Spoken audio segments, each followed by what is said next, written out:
What is going on, everybody, and welcome back to a special episode from the last AI only battle.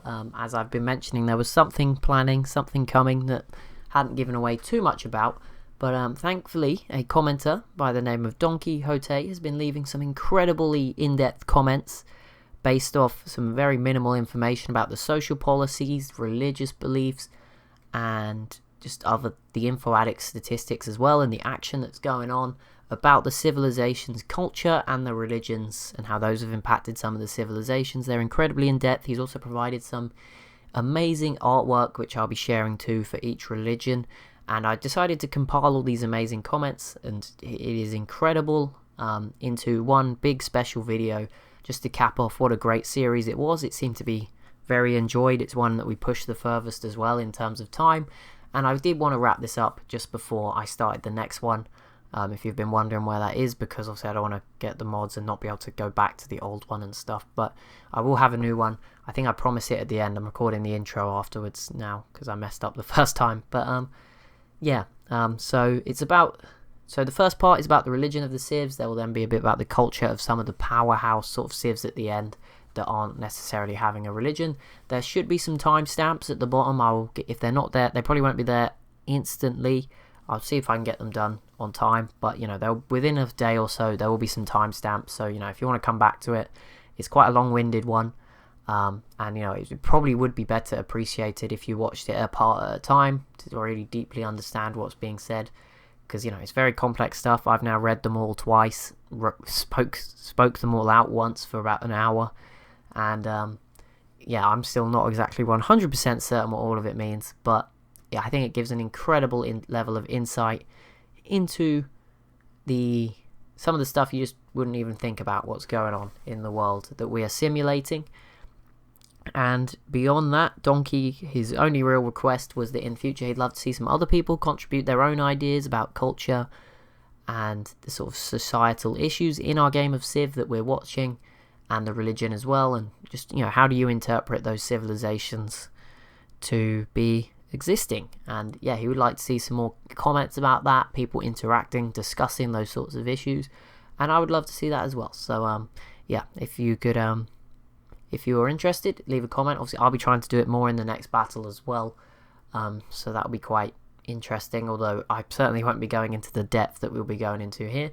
But and finally, this video is not like, I've not tried to cut it up. It's not high production. It's in essence with the rest of the channel.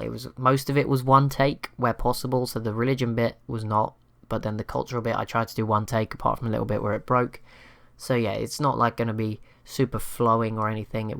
There will be bits where I'm just in the middle of two things I'm trying to read out, and it's not going to be just cut between all the things I need to say, is what I'm trying to say. There is some bits where I just stop for a second, so again, sorry if anyone finds that annoying, I guess, but it will feel like a normal GeoGame video, is what I'm trying to say, with just bits of in the middle where I'm reading out a script. But hopefully you enjoy this. It's something very different, and I would appreciate if you did give it a bit of a listen, mainly for Donkey. He put a lot of effort into it, and the artwork looks amazing. One final note, I think I do touch on it when looking at the artwork again, but now I'm doing the intro after I can cover it.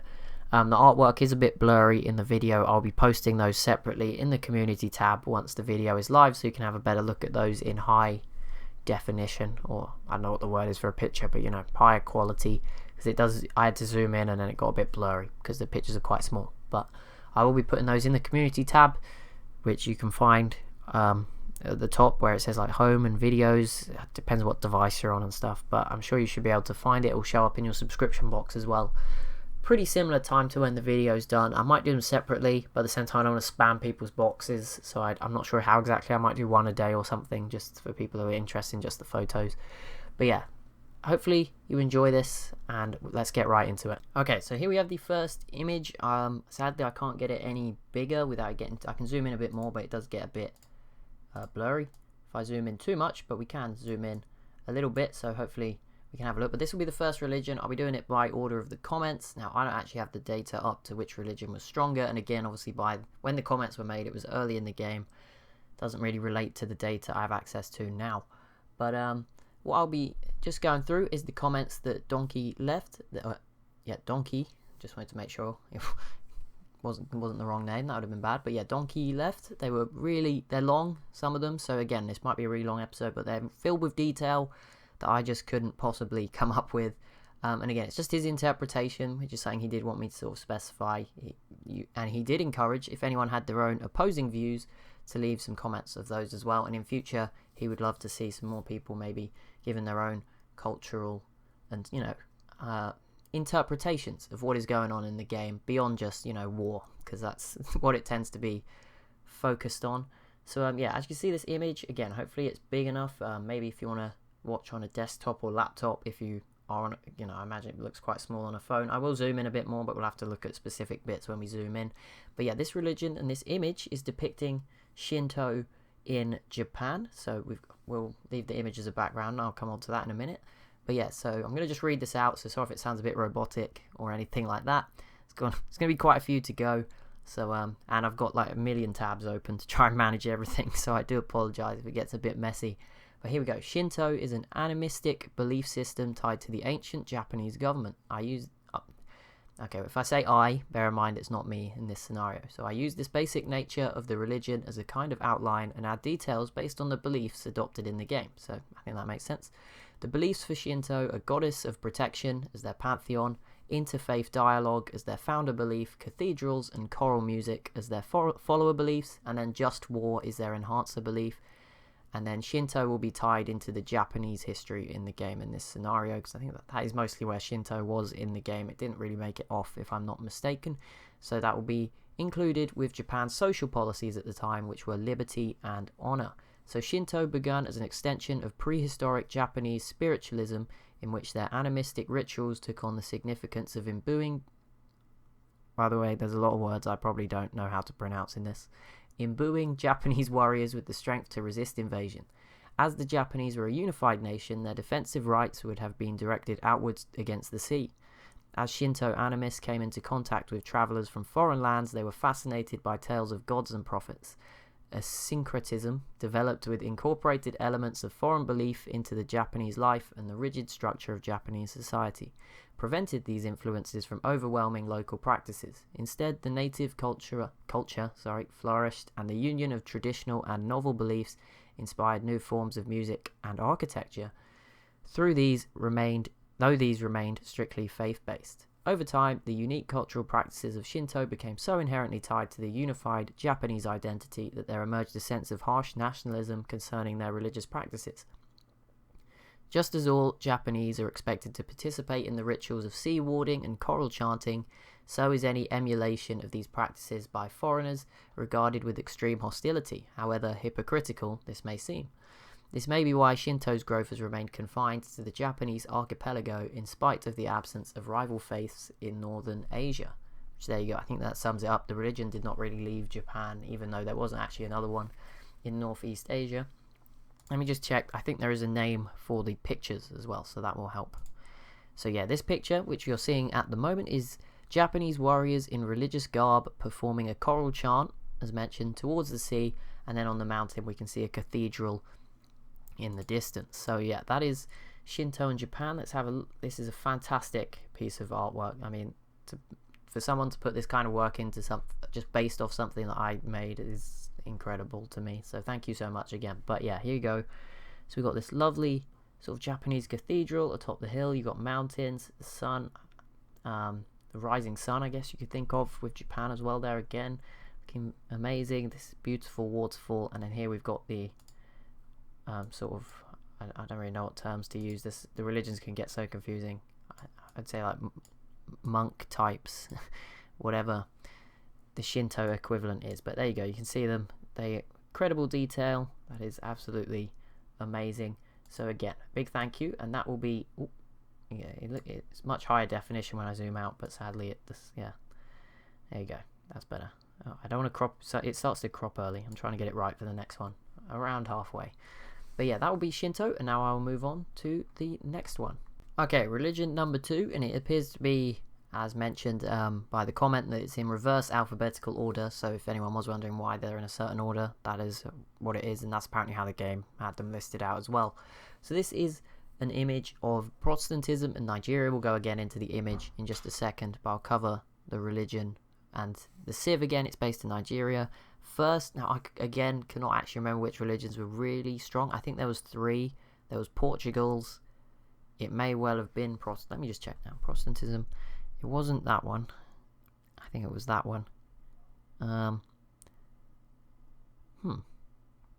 Maybe, actually, I think Shinto might have been a lot stronger than I was remembering. But either way, it's fine. We'll move on. I'm sure you guys can remember. So Protestantism in Nigeria. So Protestantism is a broad group of decentralized Christian sects with an icon. Oh no, I've ruined that one, haven't I? With an iconoclastic origin. I'll be referring to Christ in general terms for all the branches of Christianity, but the details of his life are only vital to Eastern Orthodoxy, since it was historically in that part of the world that the New Testament took place. So that's not related to this one, that will be later on.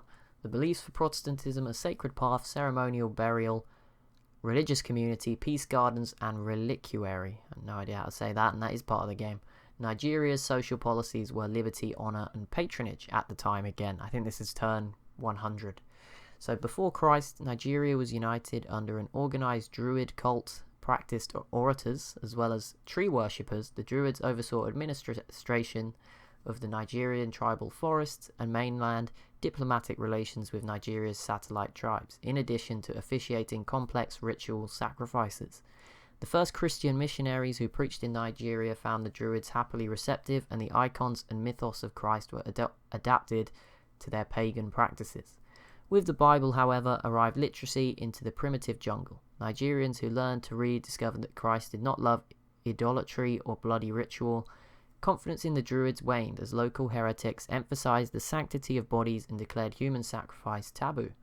Eventually, the once uniform faith fragmented into myriad local communities, though there remained a strong national solidarity, and the Druids' arboreal fascination carried over into the cultivation of communal gardens.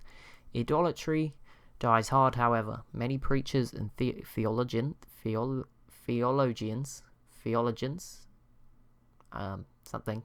rose to prominence in the wake of the Druid Church's collapse. Positive, diverse viewpoints on the significance of life and community, of death and burial, and of the emulation of heaven in earthly Eden, these figures accrued such celebrity among the faithful that their clothes and even body parts are revered after their death. Those iconoclasts must be rolling in their ceremonial graves. So there we go. That is another interpretation. And here we have a lovely image. Let me just tell you what this image is depicting.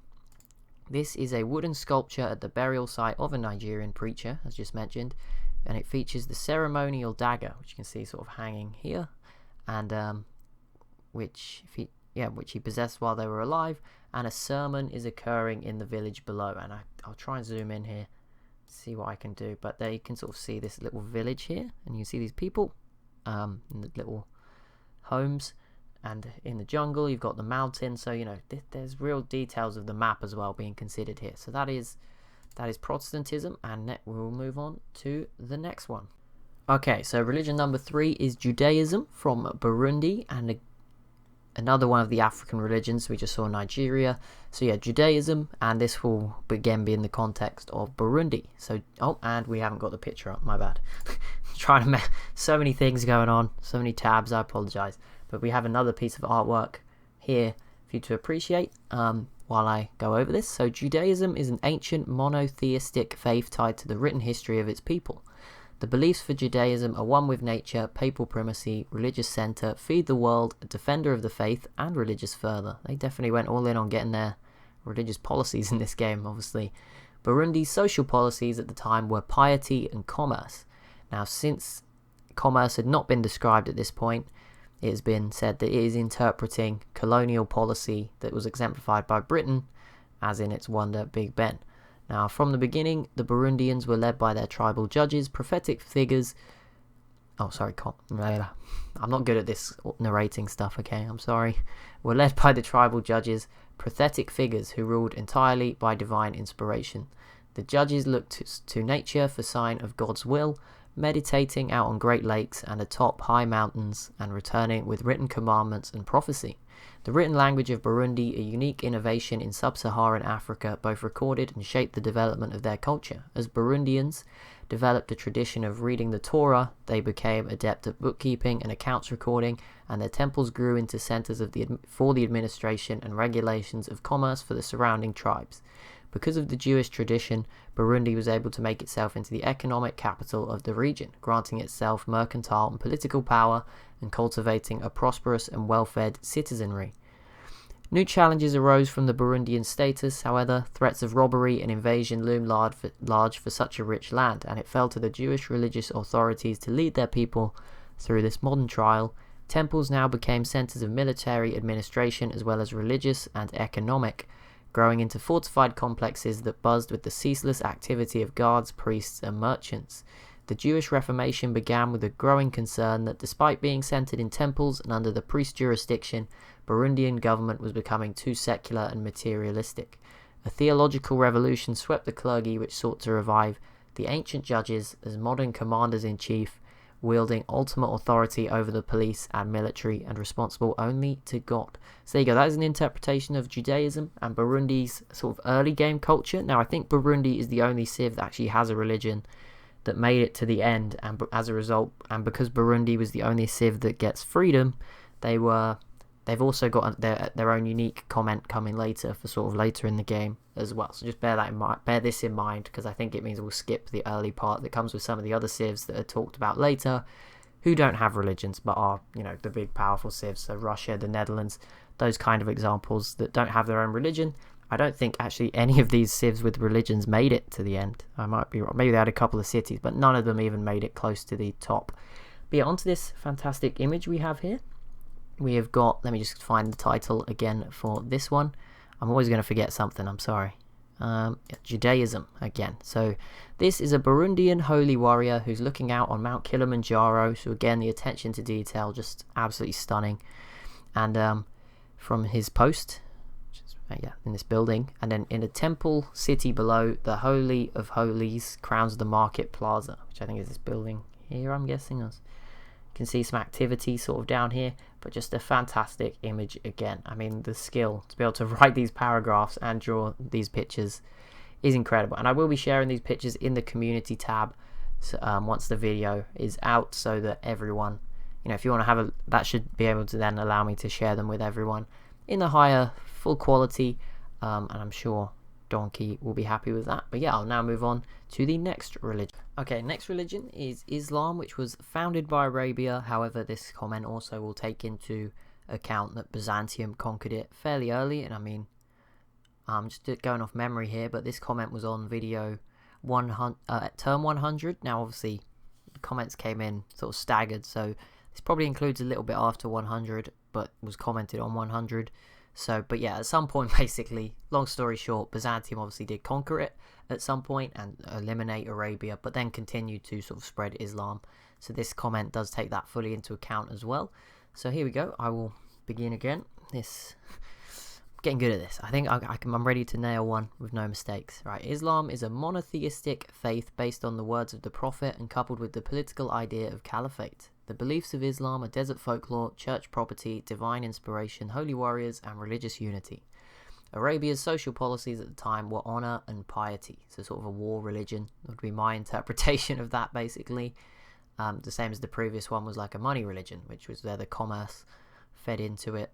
If you noticed, it was weaved in there with the economic power of Burundi, which was incredible levels of detail again. Before the Prophet, Arab tribesmen clung violently to an animistic personification of the world around them. The vast desolation of the desert inspired them to war indiscriminately as they bathed their bodies in its lifeless heat and bathed its sand in their lifeblood. Arabia was a fervently pagan wasteland. But there came a man who despised the aimless violence of his ancestors. To him the delirium and mirage of the desert whispered a unified feature. And learning to write during his travels in western lands, the Prophet recorded his visions in the Quran. He harnessed the pious bloodthirst of his tribe and established a tributary empire over Arabia. With this basic form of administration, the tribe's resources were sufficiently concentrated so that monuments and forts could be constructed for their glory and preservation of the new caliphate. As behooved the principle of Islam, meaning submission, these structures were Spartan and imposing. At first, only the Prophet's tribe followed Islam. However, the idea of the caliphate does not entail forced conversion. but by a combination of taxes imposed on non-believers and the prestige afforded to the Islamic warriors, the tributary tribes of Arabia came to accept the Quran voluntarily. From there, Islam spread even further, its almost Mithraic tenets, attractive to warrior cultures throughout the West, until it was a contender for the largest spirituality in the world. Based only on this update video. Okay, so that was the bit up to term 100, I see, sorry. But from this point on, Arabia did fall to Byzantium in 1200 AD in the game years. Again, that's after term 100, basically. Byzantium also follows Islam and has honor and piety, so pretty similar, but this is basically a bit of an adaptation. So at this point, after their early history as animistic, warring poleis, southern Byzantine warriors began returning from battle with tales of fearless Arabian tribesmen, who genuflected down in the searing sand and carried mysterious little books. The first Greek translation of the Quran spread like wildfire all the way to the Black Sea. Disunified both politically and religiously, Byzantine nationalists were enamored with the idea of a caliphate centered in Constantinople. However, there can only be one caliph, for he is the heir of the Prophet. As a result, wars raged between Byzantium and Arabia for centuries until the first caliphate was shattered and its tributaries divided between foreign empires. By taking Mecca, the Byzantines settled the question of the Prophet's inheritance once and for all. And now onto the image. It's fantastic here. And again, so this is Arabian and Byzantine forces actually meeting under an Islamic fortress. These are the last days of the Arabian Caliphate, and the warrior spirit of Islam burns on both sides. I would guess from this image and the way these people are shooting, which I'll zoom in on in a second, these are the Byzantine forces and these are the Arabians. That's a guess. Also, these look like horses. These are quite clearly camels. So again, that would sort of be my take on that. And obviously, if they're in they're in Arabia, these people look like they're defending. Let me just zoom in a bit. Here you go. You can see these guys on their camels going to battle, seemingly unarmed. Very brave of them. And then over here we've got, you can't really zoom in anymore on this, but you can see the enemy forces coming over the sand dunes. Again, amazing detail here. And let me just zoom out a little bit and then zoom in again. Oh, it won't let me zoom in at the top, sadly. Wait, oh, I can. Okay, I can do this. That works. I can't really get them in the middle, but you see these down to the bows. You've got the moon, and yeah, these guys shooting back, which again, probably, I'm not looking at the map right now, but I would guess did represent something that actually happened. So amazing detail again. So that is another religion. There is two more religions to go. Oh no, there is three more. Okay, that's why I was confused. I was wondering why there wasn't. I was trying to work out who the other strong religion was. I'm pretty sure Islam was one of the three big ones. There was like three really dominant ones. So Islam was one from Arabia. We've just had that.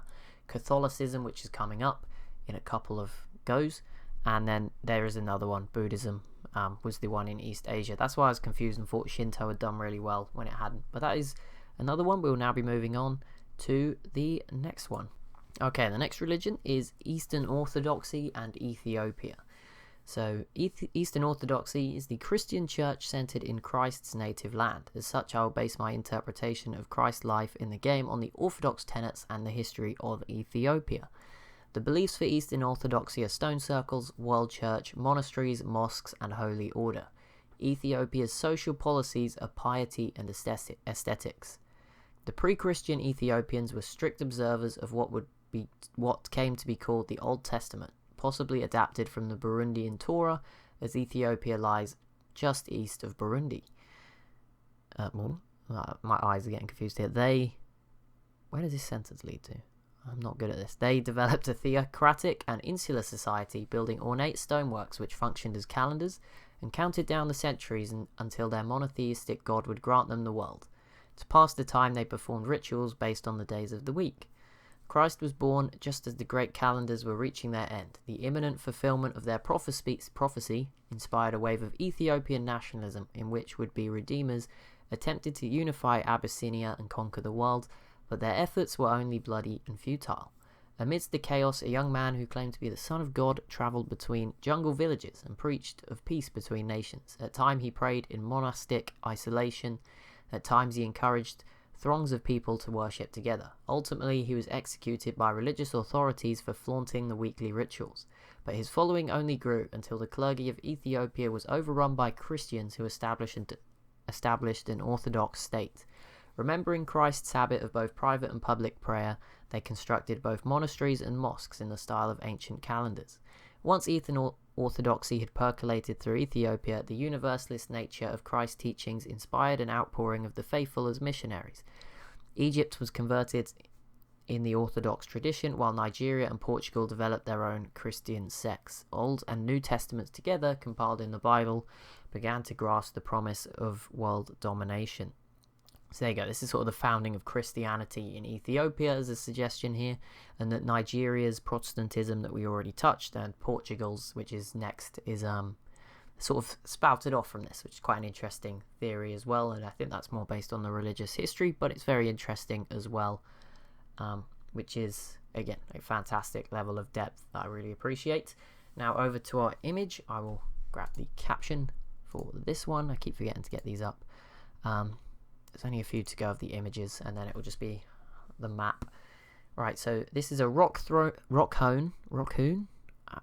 I don't know how to say that word. This rock-hewn Ethiopian monastery carved in the shape of a holy calendar, which I presume is this rock down here, sort of round, and then carved houses a single hermit. A mosque has been erected in the distant village, you can see over here, for communal worship. So that is, again, just amazing picture. We've got this waterfall again, a nice little sort of, what is this supposed, monastery here, and then you've got the mosque up here in the distance. I'll try and zoom in a little bit on those. You can sort of see some more of the details. Again, it's going to go blurry, but I will post the images so you can have a look by yourselves as well.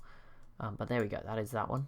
So that is Ethiopia and Eastern Orthodox. So we got 2 more religions to go, if I'm not mistaken, so I'll hop right into the next one.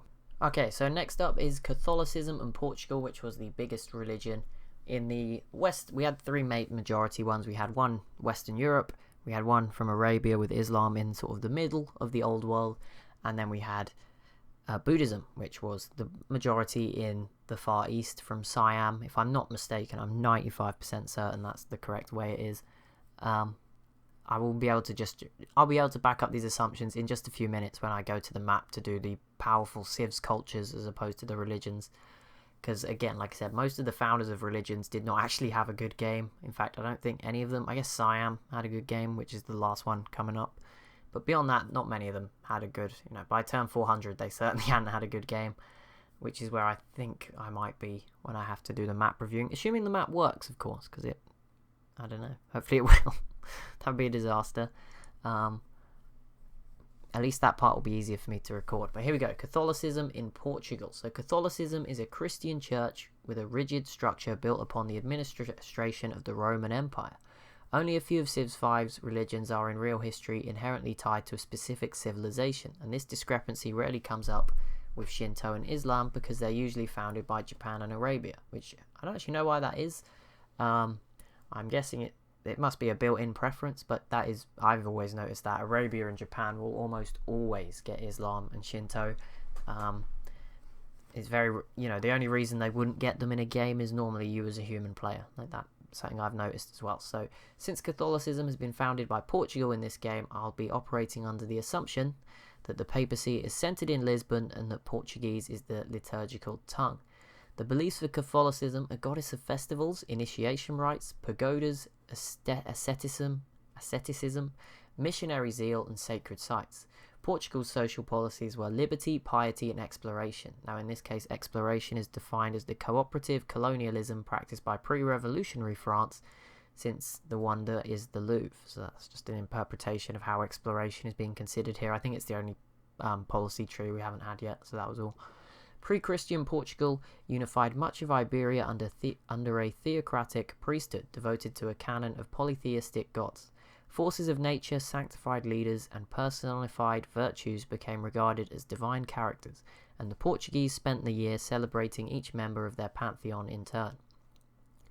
The Bible entered Iberia via Gibraltar, but its chaste missionaries could not convince Portuguese worshippers to abandon their hedonistic festivals. Instead, a Christian minority began celebrating alternate versions of the holidays, in which pagan worship was replaced with observance of biblical events and figures.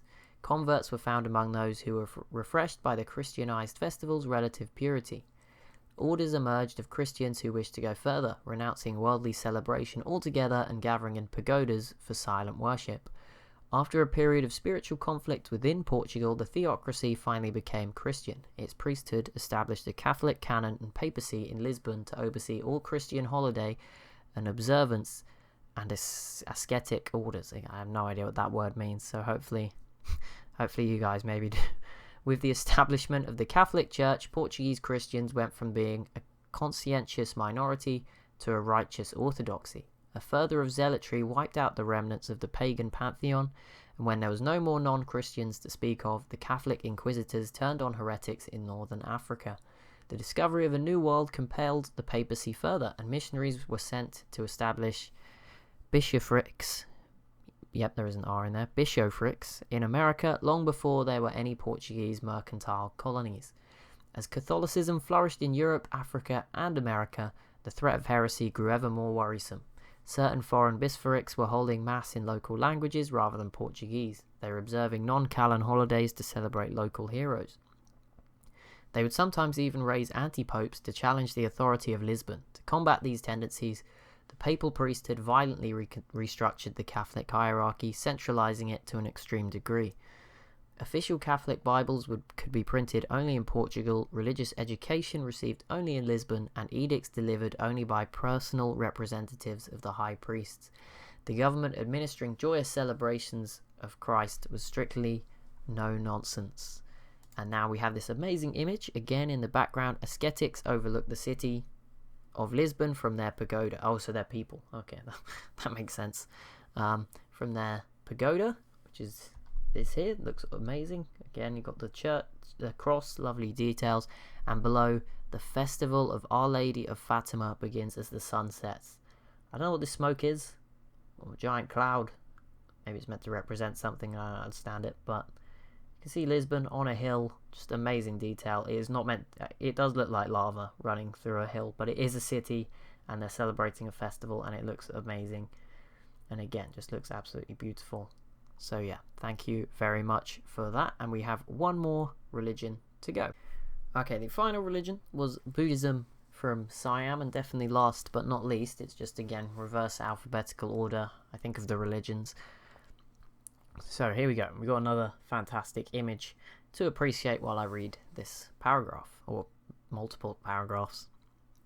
Buddhism is a philosophy based on the teachings of the Buddha and lacks focus on a particular deity. The beliefs of Buddhism are oral tradition, tithe, swords into the plowshares, guruship, messiah, and Jesuit education. Siam's social policies are piety and aesthetics. Siam entered the world stage as an amalgam of two cultures, when the humble natives of the Malay Peninsula were conquered by proud and zealous tribesmen from lands unknown. The conquerors formed the upper echelon of the Siamese class system. The structure of their society was decentralized, developing from tribalism into a loose union of landed estates run by serfdom. The serf population was subdued, with stories sown amongst them, describing their own spiritual depravity and the better circumstances which awaited them if they remained obedient to their lords. These stories were illustrated richly in public murals to remind the serfs of their place. There was born a Siamese lord who despised the incongruity of this mythology. He meditated deep in the jungle, awaiting an epiphany to describe how the two classes could attain spiritual redemption side by side. It struck him suddenly the feudal lords would do their penance both by acting as spiritual guides for the serfs and by contributing a portion of their estate's output to the creation of a peaceful and prosperous Siam. Calling himself Buddha, enlightened, the lord returned to his estate, took the children of his serfs under his own pedagogical wing, and spent his fortune on ornate public works depicting the bright future he had foreseen. It wasn't long before his way of life began inspiring other lords to follow his example, and eventually Siam had grown into a decentralized theocracy of compassionate aristocrats. As Buddhism settled into Siamese tradition, its tenets began to be called into question. Nobles who adhered to Buddhism superficially looked for loopholes in the tithing system, while fundamentalists sought to retain the spirit of the Buddha's message in addition to the letter. The Desperate for clarification, the faithful began spreading a new legend, one of the Buddha's imminent return to Earth and the promise of a new golden age of unambiguous teachings. Finally, Siam entered modernity and began to concern itself with matters outside of feudal plantation life. Under a Buddhist reformer, believed in his time to be the Buddha's reincarnation, a standardized educational system was devised out of the tradition of noble pedagogy. The children of serfs now had opportunities to become renowned artists, doctors, and politicians. Truly, the classes were standing side by side. So another fantastic art here to go over. And this is a Siamese noble instructs young serfs on Buddhist philosophy outside of his manor. The surrounding rice paddies are filled with ornate steles depicting various legends or stels, which you can see these buildings sort of in the background. But here we have the teachings going on. If I just zoom in here in the orange, got the teacher, the children of the serfs, all the young serfs here. You've got the people working in rice, which is obviously one of the resources Siam had a lot of in the battle. It's an amazing building, lots of detail. We've got another one in the distance and more down in this valley, and again really depicting the culture of Siam and this beautiful sort of blood red moon, the dripping of the clouds. Looks amazing. So again, thank you so much. I'll now be moving into the games, the civs of the later game, and I'll explain more in just a second. Okay, we're here. We're doing the culture. We're back in the game. We're doing the cultures of some of the big countries now. Some do not actually exist anymore, I don't think, but it was aimed at turn 250. We're at 400. The Songhai game sort of destroyed all the auto saves, so sorry about that. The map is incredibly difficult to move around, but I'll try and move it to each country while also I'm going to have to flick between monitors and show about 15 different things here.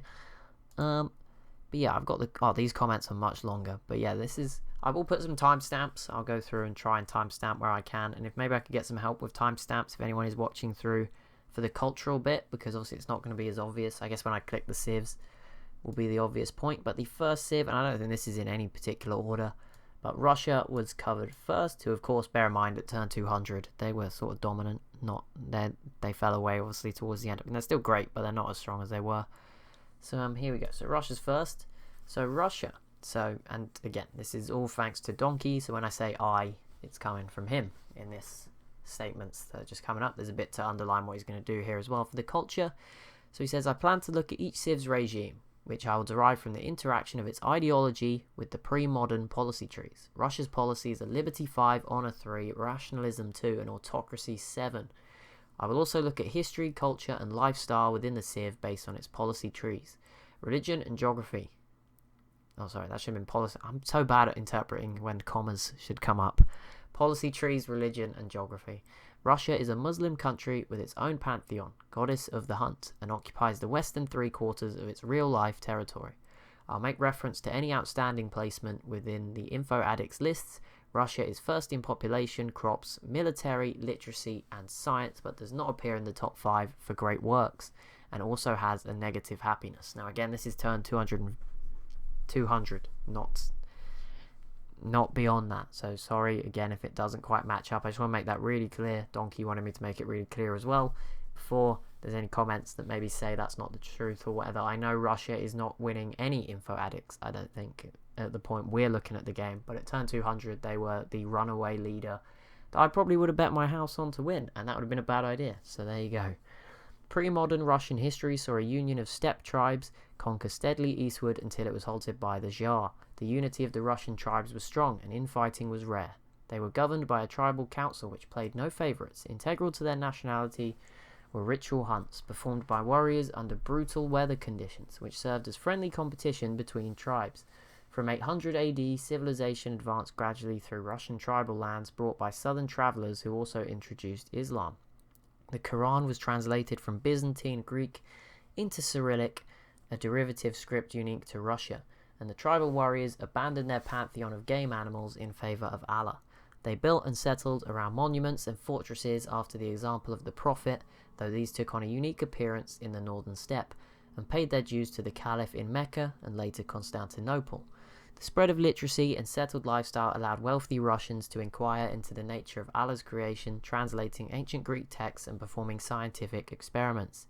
These activities were encouraged by the Russian Tribal Council, now established permanently in Moscow, as part of the effort to build civilized infrastructure across the nation, and also in order to capitalize on the military potential of any discoveries.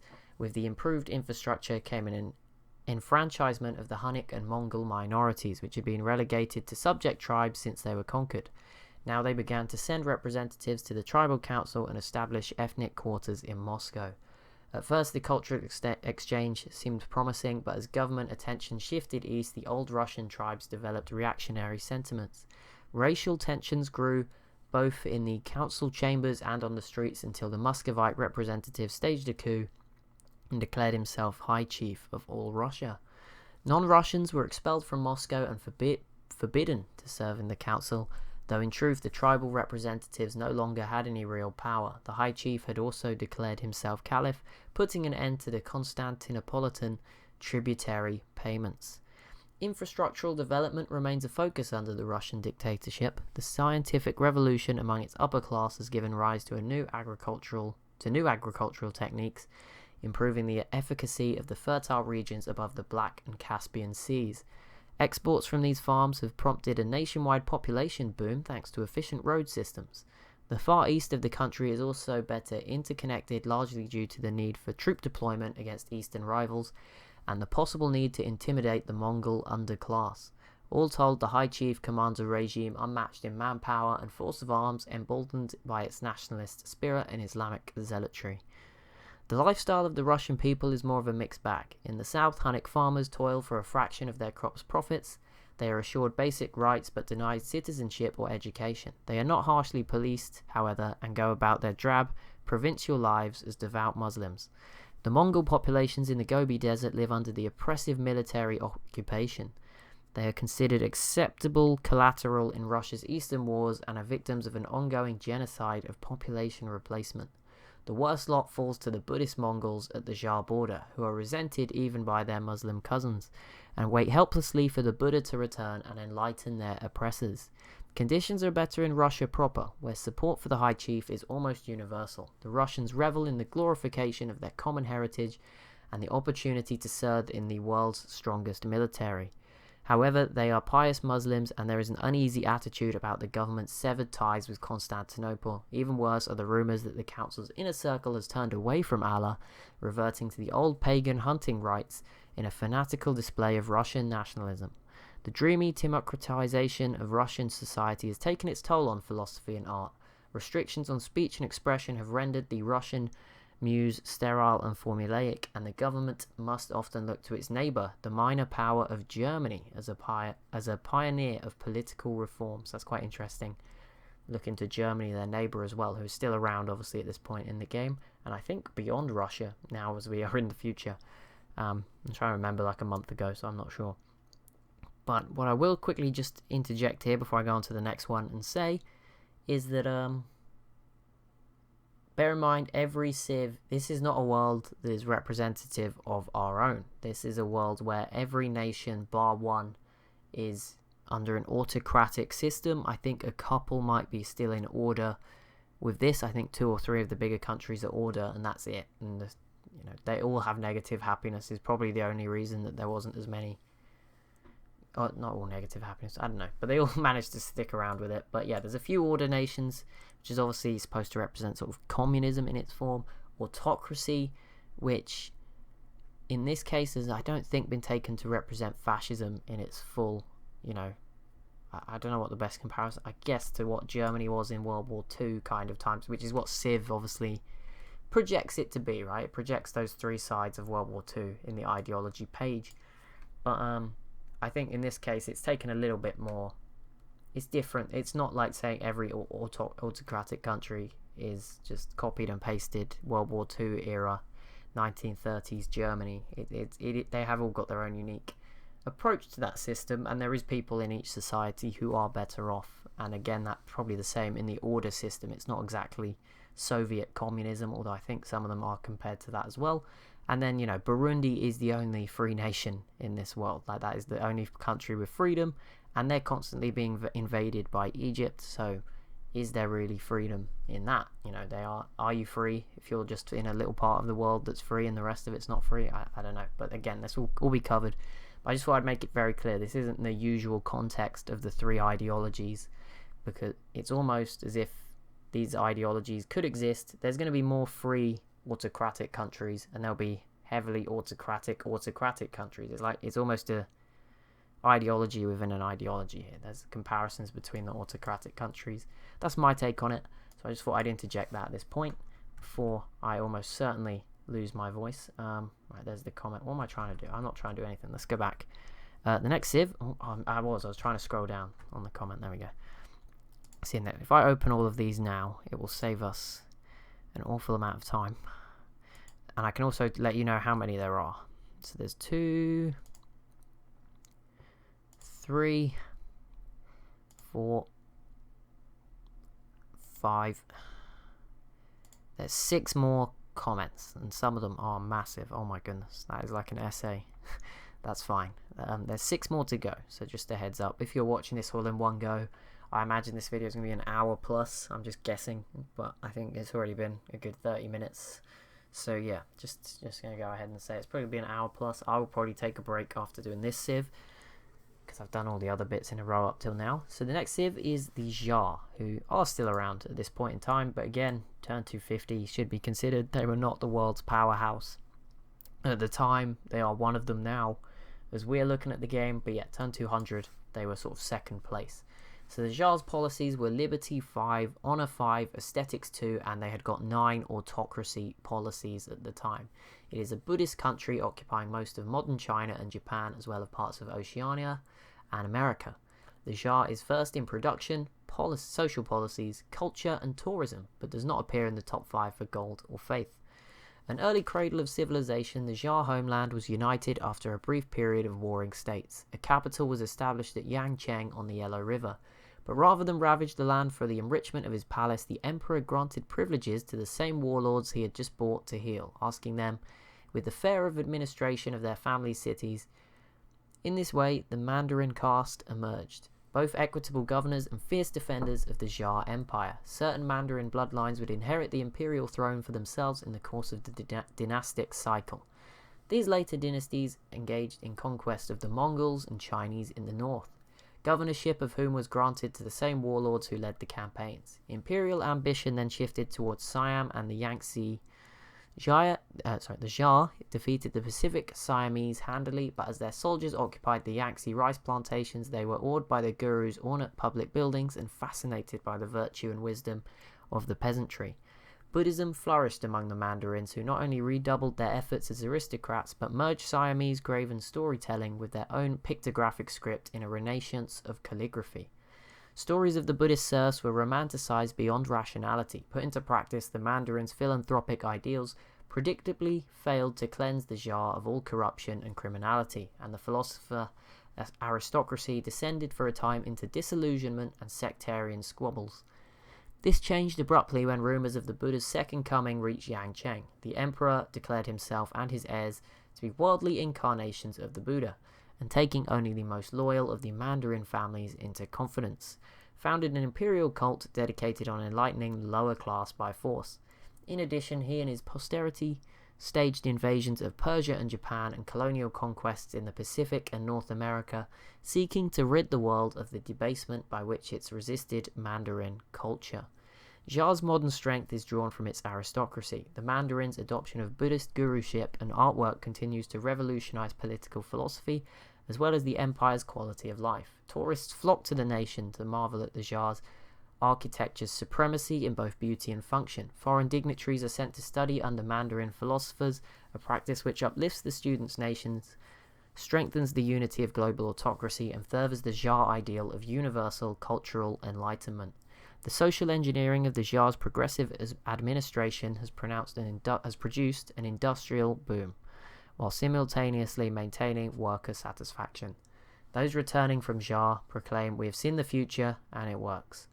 The ordinary denizens of the empire live in a state of controlled nationalistic exuberance. Ancient proto-Buddhist legends are taught as history, now used to maintain the loyalty of the industrial proletariat rather than the agrarian serfs. As before the adoption of Buddhism, the Jar underclass proves more suited for hero worship of the Mandarins than egalitarian enlightenment. Those who share an ethnic background with the Mandarins are favored over minority cultures, and in the north, Mongol and Chinese subjects frequently find themselves selected for expatriation to populate the colonies. The Siamese are treated more reverently by the emperor, who was one of them in his first life. They continue to work peacefully on their ancestors' plantations, barely aware that the food they grow is feeding the armies who aim to conquer the world. In recently occupied Japan, the defiant but ever-shrinking Shinto population is forcibly relocated and re-educated, while the cathedrals are plastered with calligraphic propaganda. The burgeoning colonies are a melting pot of minority races expelled from mainland Java, as well as native Polynesians and Americans. Distant and underdeveloped, they are left in the unsupervised hands of the Mandarin viceroyalty and are rife with corruption and lawlessness compared to the empire proper. In spite of the general satisfaction with the imperial government and the social engineering of the Buddhist cultists, the populace remains unreceptive to spiritual guidance, preferring to live according to the letter of imperial mandate. Meanwhile, the zealous inner circle of the imperial faith cripples its treasury with philanthropic tithes paid to purveyors of Mandarin culture in foreign lands, particularly Siam, which has adopted much of Xia's ideological platform. So another fantastic piece right there. This is literally... more effort must have gone into these than some of my university essays. That's definitely the point. I'm going, oh my goodness, these are getting huge. This is incredible. Like, the words, I don't know what the word count on all of this is, but this is probably more than I've written, like doing my exams the last few days. Almost certainly. Egypt is next covered. I don't think Egypt's borders have changed since then, so that's good. They might have lost some stuff in the Mediterranean, but I think most of it's the same. Oh, they conquered Greece a bit. No, don't crash. Why Egypt? Every time I look at Egypt, I think the game's about to crash. I do apologise if it is. If it is, I'll take a break now and reopen it. Sorry, I'm not like one of those people that can just edit things into like being really smooth and putting high production value into these things. I only have a movie maker. There's not much I can do. I just have to do it in one take, and you know, I can't mix audio tracks and different things. I can have one audio at a time. Yep, it has crashed. Okay, sweet. Well, I will cover it up with... I'll put something else in the background. No, it's fine. I'll do Egypt in a second. But yeah, thank you. No, thank you. We're not done yet. But yeah, that is it for... We'll go on to Egypt in just a second. I don't know what I'm doing. I'm not good at this. Okay, see you in a second. Okay, I'm not going to move the map. If it breaks again, I'll just read them out. But you know, I think we all can remember the map fairly well, as useful as it would be in seeing all of this. But yeah, if it breaks again, I'll just leave it, don't worry, and I'll just put like the orange background I put in other things. So this is about Egypt, who seem to actually be the civ that break the game when I look at them, so maybe it won't happen again. But Egypt, so again, here we go. I've decided to cover Egypt despite it being a minor power, appearing on only 4 of the top 5 lists for 2 reasons. It was the first to adopt order, and since the equivalent ideology in real life is international and hegemonic, the establishment of an Egyptian Comintern will be relevant when I analyse India and Rhodesia in the next few comments. So in addition, Egypt is Eastern Orthodox, which will allow me to discuss the underground sect reformation which Orthodoxy has added since the last update video, or in this case since I made the comment I read out about religion earlier in this mammoth episode. Egypt's policies are Liberty 1, Honour 5, Aesthetics 5 and Order 6, so Order is facing dissidents, although the population is happy overall. Egypt occupies its real-life territory plus Sudan as well as Gran Colombia, and a little bit more now, obviously, as we can see it, but at the time that was what it had. It is a global contender for population, production, policies and gold. Egypt was one of the first civilizations, its ancient cities cropping up along the Nile as the Neolithic Revolution arrived through Sinai. Due to proximity with the savage Berbers in the Libyan desert, the Egyptians quickly developed a sense of national identity and strong military tradition. Ambitions of unification captivated the city's nomarch rulers, who sent their barbarian-honed armies to battle each other up and down the Nile until 2 contenders remained: Upper, Southern, and Lower, Northern, that'll get confusing, Egypt. Rather than devastate the land, in a final conflict, the 2 kings compromised and declared a common heir, who became the first pharaoh of 2 crowns. His capital was established at Thebes, on the border between Upper and Lower Egypt. Although the pharaoh's lineage would maintain an even governance of the 2 kingdoms, their unity was superficial, and intermittent civil wars resulted in a speedy dynastic turnover. When Christianity exploded out of Ethiopia and spread up the Nile, its peaceful message was ignored by the feuding nomarchs, who preferred to squabble over whether mosques or monasteries were better for receiving the Holy Spirit. Upper Egyptians preferred the communal nature of the mosque, Lower Egyptians the relief which monastic life provided from their densely populated delta cities, and nomarchs satisfied their ancient rivalries by commissioning ever grander houses of worship. The obsession with religious architecture resulted in an artistic revolution of stonework and hieroglyphics. Still, there were common enemies, and lands from the Garamantes, the Congolese, and the Burundians were added to the kingdom. The last pharaoh was a Lower Egyptian who was uniquely popular with the military. Enamored by the warrior spirit of Islam, he converted, and Lower Egypt rapidly followed suit. Refashioning monasteries into ornate barracks, this was too much for the orthodox nomarchs of Upper Egypt, who raised arms against the pharaoh. The result was the most devastating civil war yet. In the midst of the conflict, a party of scholars preached to the tempest-tossed plebeians about a Buddhism-inspired political theory founded by a Jar philosopher. They cried that the nomarchs were selfish, their religious quarrels meaningless, and their disregard for Egyptian civilians criminal.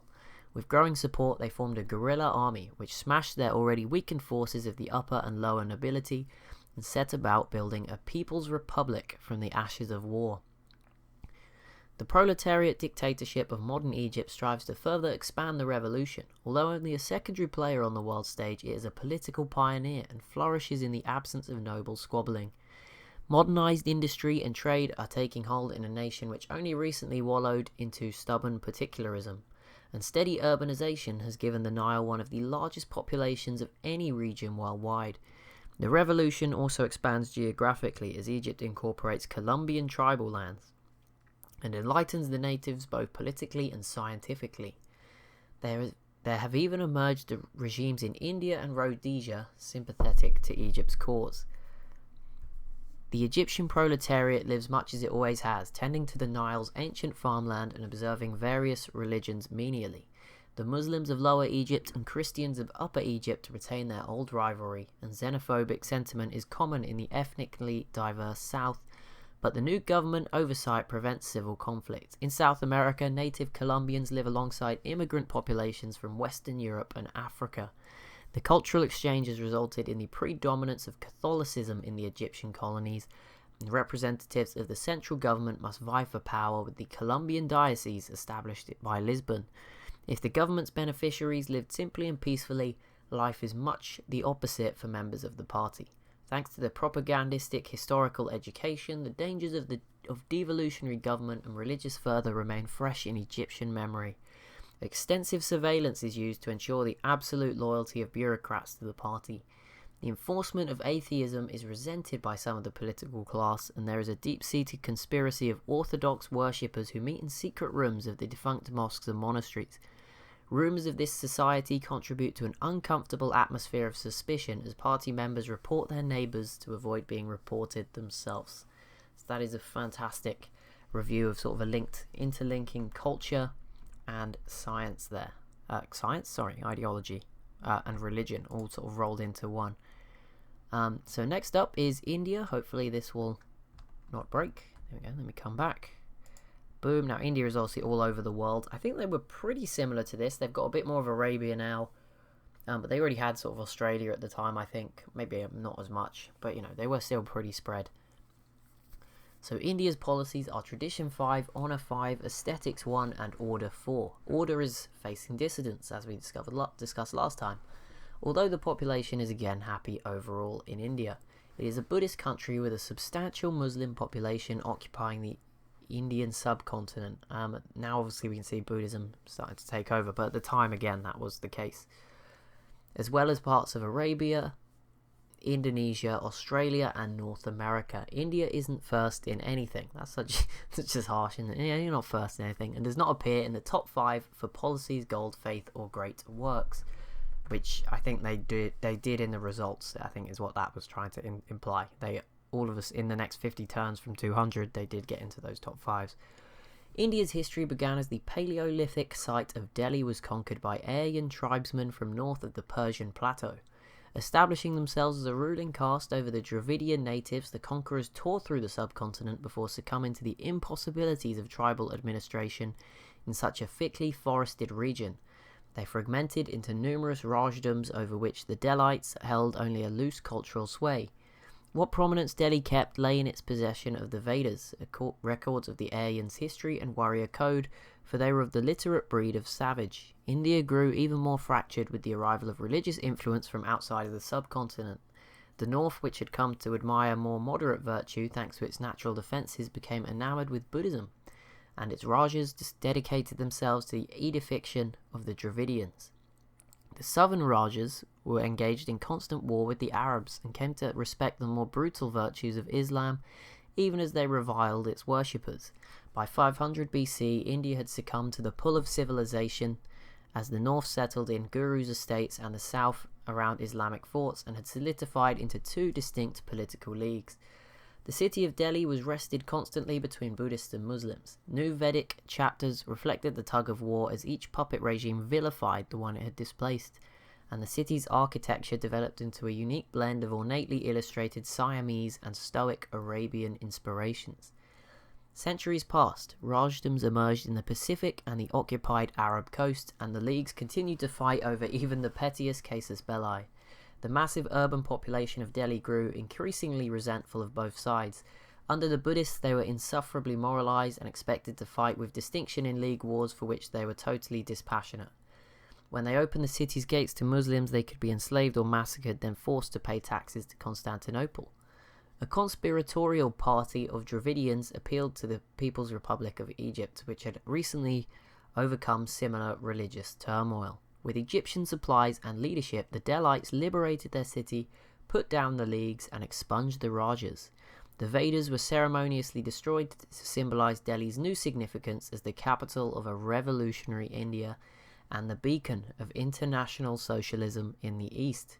Modern India is still fashioning an administration for its newly unified people. The government and bureaucracy are totally centralized within Delhi, through colonies and occupations outside of the subcontinent receive ample attention. Although a global power, India is still considered an upstart on the world stage and fails to dominate any one field of international affairs. Thanks to a lack of even administration, the revolution has failed to permeate much of Indian territory. The subcontinent has seen a rise in a secular strain of Buddhism inspired by the same Jha philosopher who invented socialism, but which still consists mainly in Aryan landowners trading Dravidian militia. California and Australia are even more backwards, as the colonial Rajas were never purged during the revolution, but only made to swear fealty to Delhi. Their Buddhism has syncretized with Totemism and Dreamtime, the animistic traditions of the native caste, resulting in cult practices unapproved by the central government. In the West, the Indian state has made a concerted effort to smash the legitimacy of the Byzantine Caliphate. Mecca smolders, and much of Arabia and Somalia remain under active occupation, which prevents the local religious minorities from stepping too far out of line. Islam retains a sullen but dwindling presence throughout the whole nation. The attitude of provincial leadership towards the Delite regime ranges from flippant to resentful, but there is a Pax Indica for the first time in history. The enactment of socialism by Delhi has failed to produce the same economic miracle which occurred in Egypt, and its religious and cultural iconoclasm have turned the sympathies of Muslim and Buddhist populations toward Byzantium and Siam, while the Indian architectural tradition is relegated to propagandism. Fantastic again. Right, let me scroll down. Netherlands, Rhodesia, Burundi. Right, there's 3 to go. Let me get a sip of drink, get ready. Next up is the Netherlands. Quite an interesting one. The Netherlands, another civ like Russia, who were much stronger when this was written, not so strong anymore. So let me just grab a sip of water and then we'll hop straight into this. There we go. We maintain the highest standards here. I think I need more water. I had some, but not enough, and now I want more. We made it worse, basically.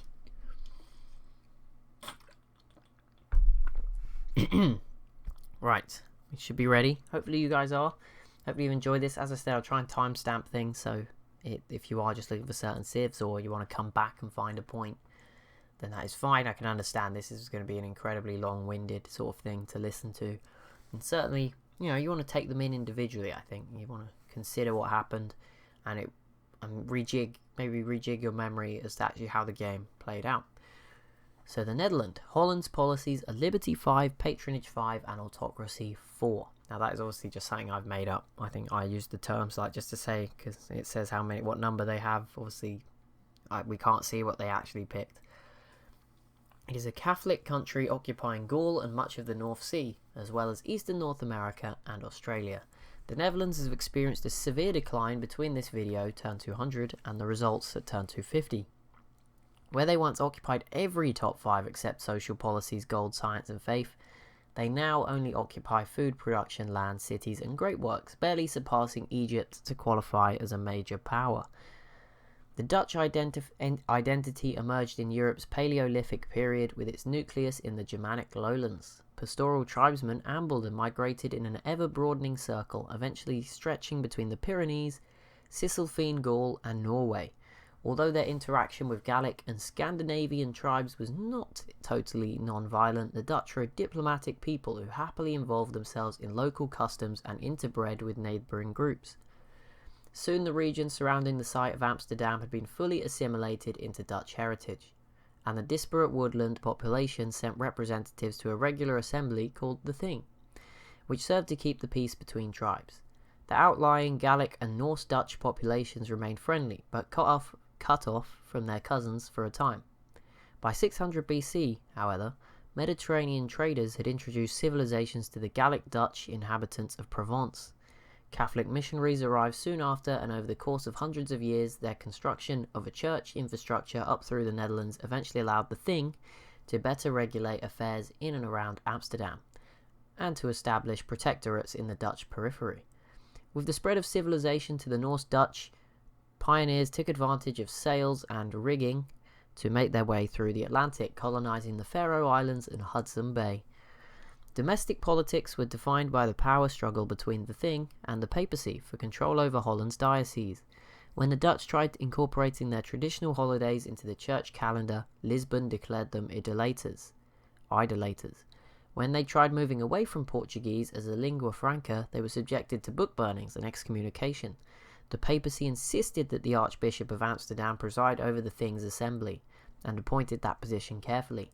Like a reverse Thomas Becket, one such archbishop found sympathy with the Dutch and was recalled. He refused to abdicate and locked the new appointee out of the assembly. Upon his excommunication, the people flocked to assert him as anti-pope, secular leader of the Dutch diocese. Relieved to have escaped Lisbon's heel, the Thing barely noticed that it had been supplanted. Despite a nationalist resurgence following the anti-pope secession, the Netherlands are falling in the ranks of global influence. This can be attributed to the failure of the old world government to keep up politically with the growth of colonial territory and self-determinism. Still, Holland proper retains an enviable balance between its prosperous rural expanse and industrious urban centres. The anti-pope's successors keep the trains running on time, and the Dutch live happily among preserved relics of their declining culture. The Dutch population is divided as deeply as the Atlantic is broad. In America, colonial citizens enjoy a status of salutary neglect and pay lip service to an anti-pope whose long arm does not reach across the ocean. There is no mercantilism or taxation of the Dutch Americans, nor do they send representatives to the now entirely ceremonial Thing. The religious foundation of Holland's old world infrastructure is absent in America, and while the colonies are not unified like their mother country, they do well enough without any more than the barest of urban legends and appropriated Native American superstitions. In nationalist spirit, however, they are feverish and clash endlessly with the natives whom they continue to displace. Back in Europe, life is defined by observance of Dutch heritage. Society is ethnically stratified into an almost holy trinity of Gaelic, Norse and Germanic communities.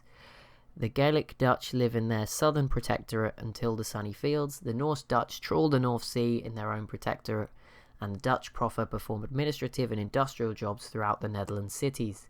Dutch Catholicism has been transformed into the anti-pope's cult of personality, and bishops are secular governors.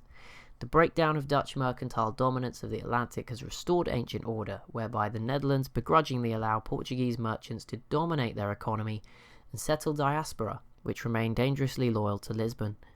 Meanwhile, the Germans, longtime enemies of Holland, march their larger and more advanced military up and down the eastern border. There is little the Dutch can do but grind their teeth in remembrance of an empire which decays around them. Wow. Speechless again. Incredible.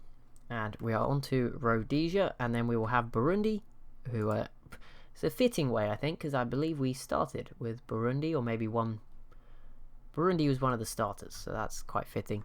But yeah, that will cover all the big nations. The only ones I guess you could highlight who's maybe big, who's had no real talking point, they've been vaguely mentioned there with the Netherlands and a little bit about Russia, was Germany.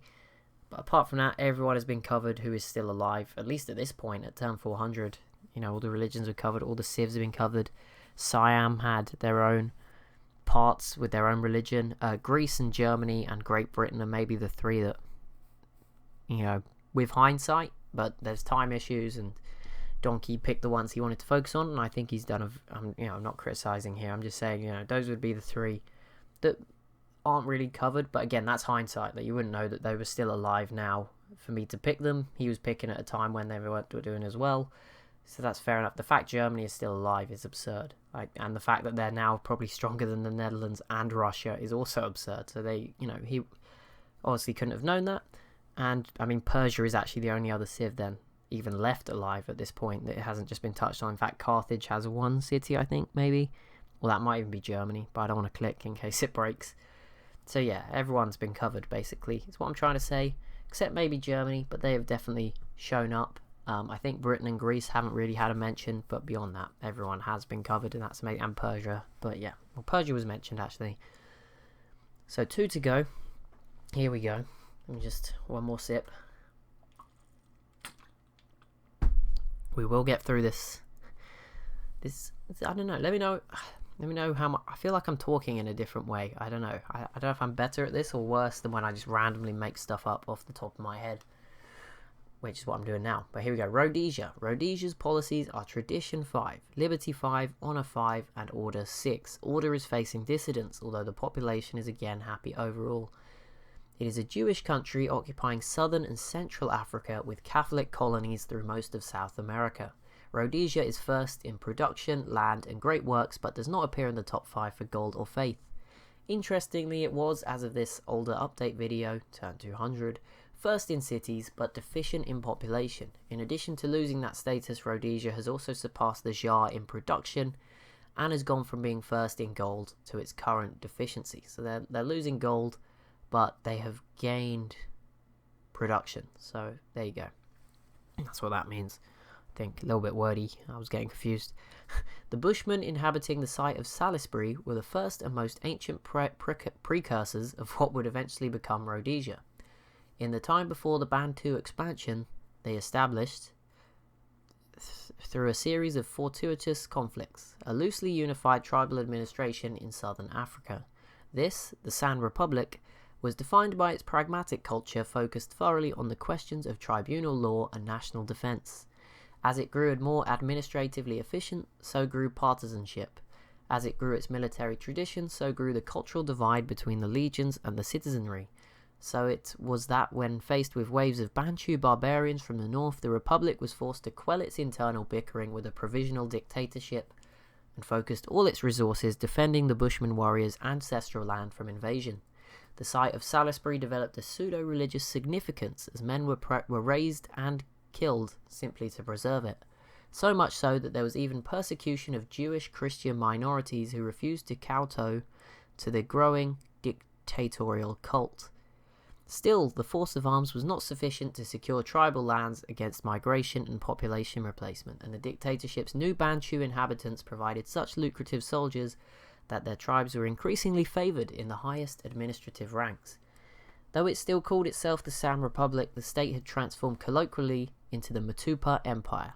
Starting in the 1360s, the European civilization of Britain, there we go, they squeezed in, they got there in the end, was looking to expand its base of tribal vassals overseas. The Rhodes Company of London was tasked with civilizing the southern Atlantic and struck a deal with the Matapa Emperor, who was eager to receive European technology and the assistance of the British fleet, even at the expense of national independence. After a few generations, his subjects began questioning the wisdom of that deal. Rhodesian colonists brought modern agriculture, hygiene and infrastructure, but they had little patience for the San or Bantu languages and tribal laws. Even as the colonists declared independence from Britain, the Rhodesian landowners refusing to pay tariffs on trade with the Rhodes Company's South American territory, their subjects were rising up in a pan-Africanist revolt inspired by that of Egypt. Modern Rhodesia is a socialist state undergoing a proletariat agricultural revolution, as it recovers from the cash crop economy which enriched the colonists but starved the native population.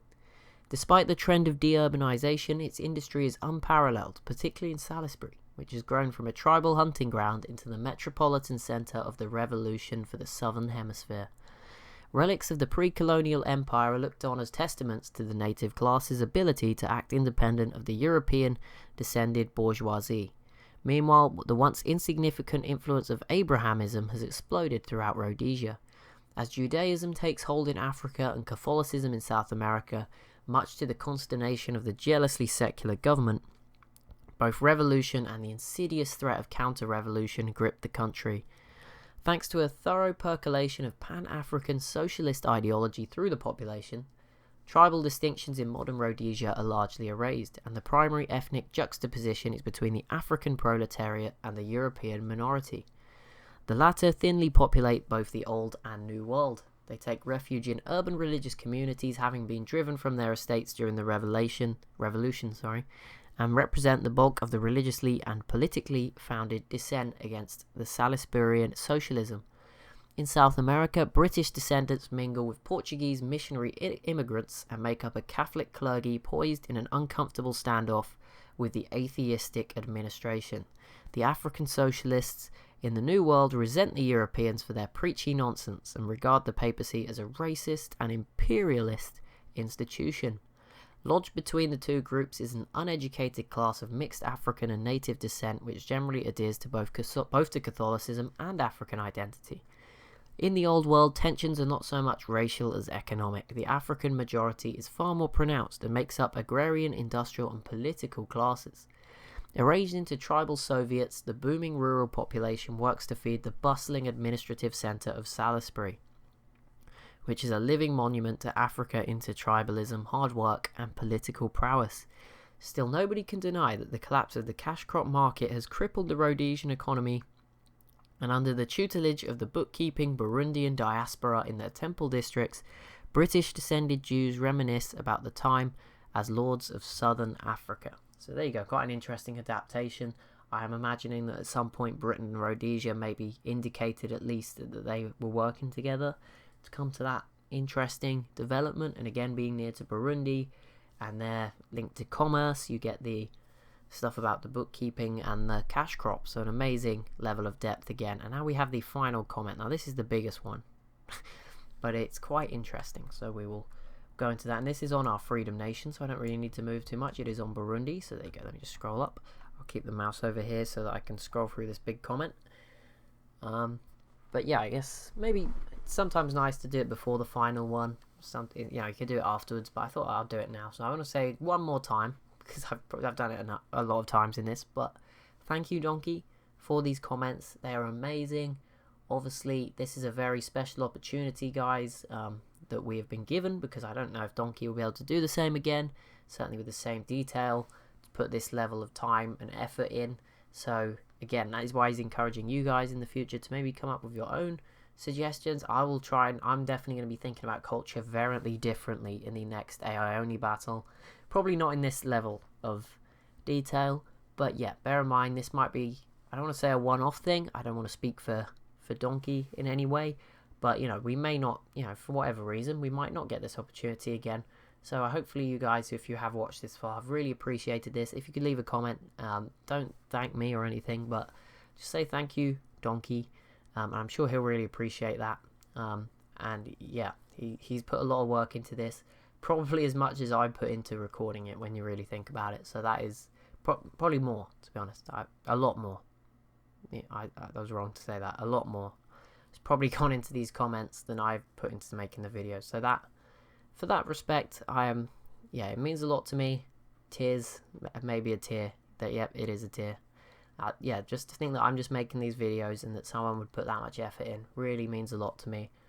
So, yeah, thank you. So, oh my goodness, I'm actually, didn't think this was going to happen. Didn't plan for this. Haven't got any tissues. Let's get into it so that I can skip beyond it. But thank you so much. It really does mean a lot to me. So Burundi. Burundi's policies are Honour 4, Piety 5, Commerce 2 and Freedom 3. You'll notice that's quite different to everyone else. Freedom is facing a revolutionary wave, although again the population is happy overall, a paradox which I will attempt to rationalise later. It is a Jewish country occupying the broader region surrounding its own real-life territory. There are 2 points of interest which should make the analysis of Burundi different from the rest. First, the ancient history has already been covered when we spoke about Judaism earlier, which was focused on Burundi. That's the only religious civ, founder civ to still be alive at this point, or still definitely in control of the holy city and probably still alive at that time.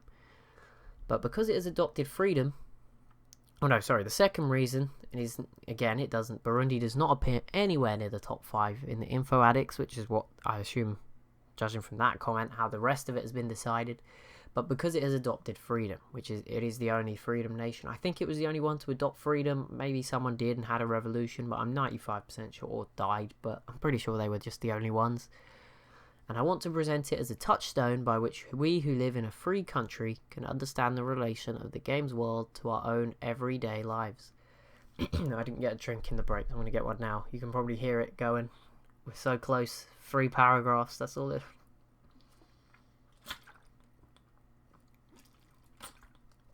3 massive paragraphs, it would be about 15 in my small little paragraphs that I tried to get away with. We left the Burundian tribes as they underwent a political and religious reformation.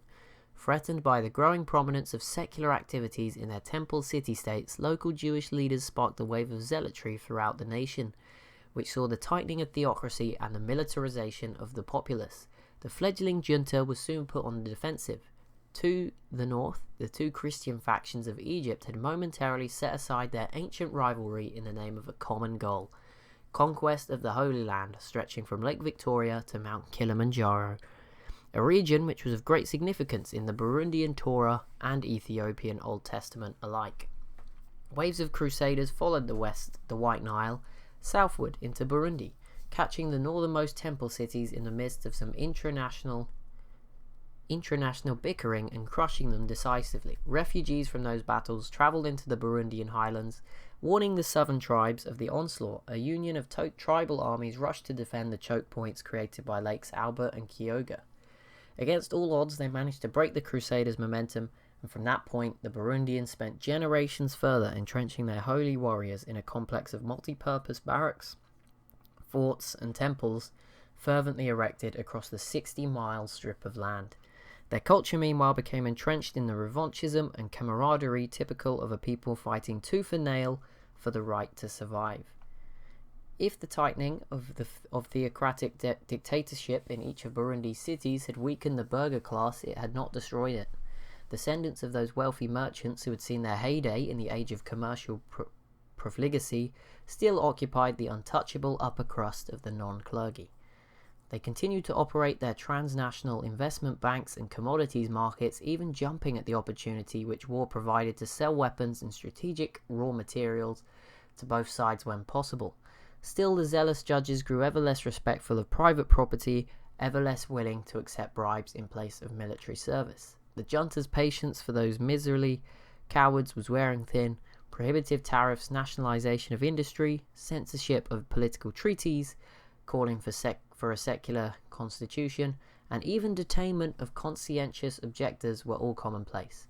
There was no chance of redressing the judge's seizure of power while Burundi remained united against a common foe, as the state and public were equally hostile towards sedition. The war, however, came to an unexpected end. Isolated as the Crusader armies had been from affairs at home, they had failed to realize that the period of Upper and Lower Egyptian cooperation had ended in another civil war, until now, when the conflict was over and they were recalled by their new revolutionary government. Upon returning to Egypt, they were executed in the Purge of the Nomarchs. The judges looked to the new Egyptian regime with admiration, both for saving them from the Crusades and for providing an example by which the state could do away with those pesky bourgeois. The general public was less enthusiastic. Cooperation with Egypt was unacceptable to those who still considered Egyptians to be despicable invaders, especially since the ambassadors of the revolution looked upon Jewish tradition with disdain. What stained as a reactionary nationalist movement found common cause with the upper-class political theorists. The convergent doctrine was called federalism, and it swept up Burundi in a tide of universal politicization. Suddenly, finding public sentiment against them, the judges balked, proving too reluctant to extend their iron fist beyond the merchant families, and allocated the publication of written indictments of themselves which refined and popularized federalist theories of human rights and the role of government. Egyptian carpetbaggers were tarred and feathered. Thanks to the involvements of the burghers, whose well-educated political thinkers were the face and voice of the movement, federalism maintained a devotion to private rights and civility which prevented it from devolving into a violent revolt.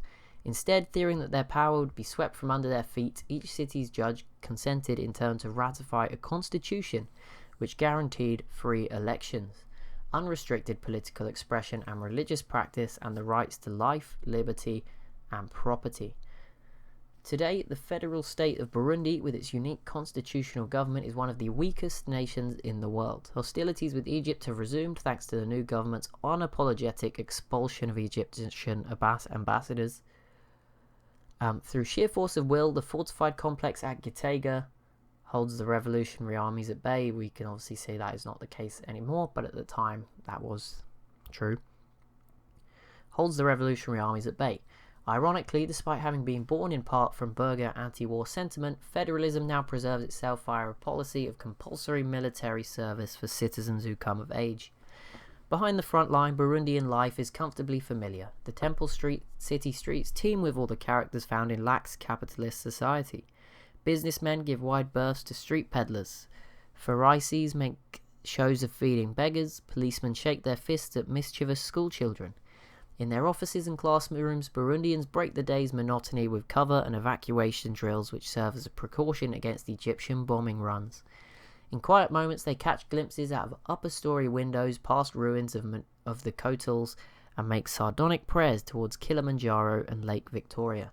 The general public remains politically conscious to a fault, and every surface is plastered with equal parts election posters and a revolutionary graffiti. The freedom of expression enjoyed by Burundian citizens is used primarily to decry the very constitution which grants it, as the population is broadly divided into a socialist party which resents the wealth gaps and commercialism caused by the private property rights, and a nationalist party which desires a return to true theocracy. Even if these groups vitriolically attack one another in newspapers and campaign speeches, party membership is little more than a pastime for most people, who enjoy socializing with like-minded peers in student groups and activist organizations. The lack of truly ferocious commitment, the balance of powers created by their mutual spite, and the fact that both parties are led by members of the same secular bourgeoisie help ensure the survival of democracy. All in all, Burundians are a mellow people, whose desensitization to irreverence leaves them fatigued, and whose political pretense and hypocrisy are symptoms of the partisanship of flawed government, but not the slavish fanaticism of totalitarian rule. Their true freedom is that which we enjoy. It is the freedom to forget for a minute their political cause, to relax the self-policing which, under a regime which lays claim to the hearts and minds of its people, must be affected paranoically. Constitutional democracy is an inefficient, falsely predicated, self-destructive, and oft unjust system. And oft, I don't know if that makes sense, or it might be a typo, I apologise.